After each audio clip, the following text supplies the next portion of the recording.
डिग्गी में डाल के लाया था खबर को, डिग्गी में, और आके कहा कि कोई बात नहीं करनी है, मेरी तो शक्ल भी नहीं देखनी है और मेरा नंबर भी ब्लॉक कर दिया। अरे भाई, जब बात नहीं करनी और शक्ल नहीं देखनी तो फिर ये सब क्या है?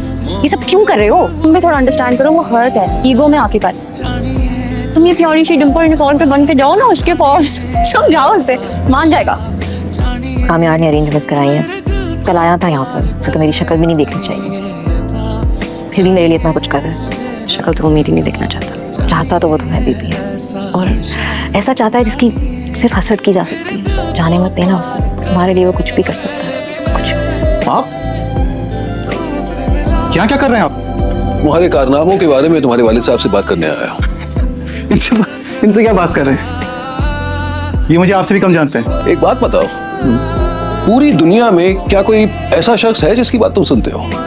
था ना, फिर उस शख्स ने मुझे छोड़ दिया। तुम्हारी हरकतें देखने के बाद दुनिया का कोई भी बाप अपनी बेटी की शादी तुमसे नहीं करवा सकता था।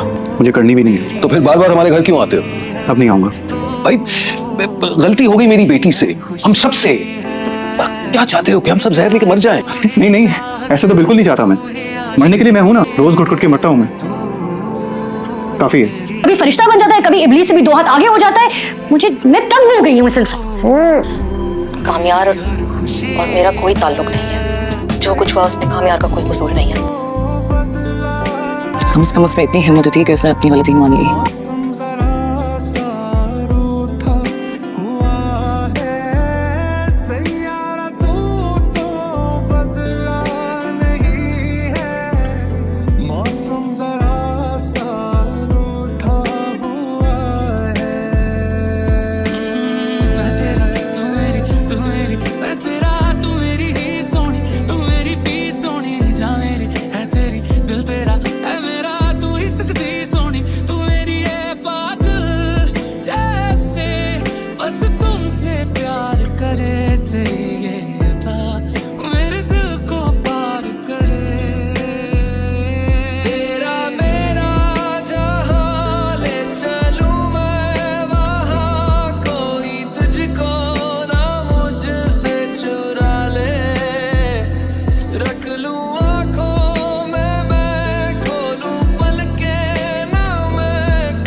बता, लिख दूं तुझे मैं अपने दिल की कलम से।